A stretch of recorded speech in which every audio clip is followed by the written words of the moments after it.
বইয়ের পাতা তন্ন তন্ন, ম্যাগনিফাই গ্লাস দিয়েও খোঁজা শেষ। খুঁজতে খুঁজতে সকাল গড়িয়ে সন্ধ্যা নেমে যেতে পারে।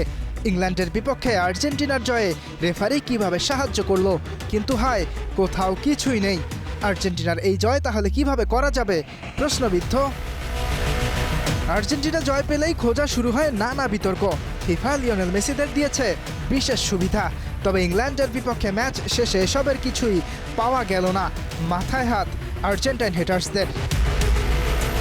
এই আর্জেন্টিনার কিভাবে সমালোচনা করা যায়? একটা দুইটা ম্যাচে প্রত্যাবর্তনের গল্প লিখলে সেটাকে কাকতালীয় বলা যেতে পারত, তবে আর্জেন্টিনা নকআউটে একের পর এক ম্যাচে জয়কে কোনোভাবেও কাকতালীয় বলার সুযোগ নেই।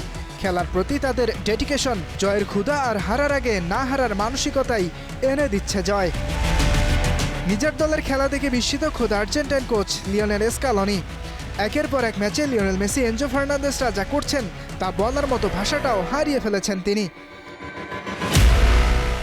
স্কালোনির ভাষায়, আর্জেন্টাইন ফুটবলাররা জার্সি গায়ে জড়ালে ভেতর থেকে একটা তাড়নাই কাজ করে। ম্যাচের শেষ বাঁশি বাজার আগ মুহূর্ত পর্যন্ত সবকিছু উজাড় করে দেয়া, কোনো কিছুই বাকি না রাখা। এই মন্ত্রেই একের পর এক ম্যাচে জয় ছিনিয়ে আনছে আলবিসেলেস্তারা। ইয়াসির আরাফাত, সবুজ, স্টার প্লে।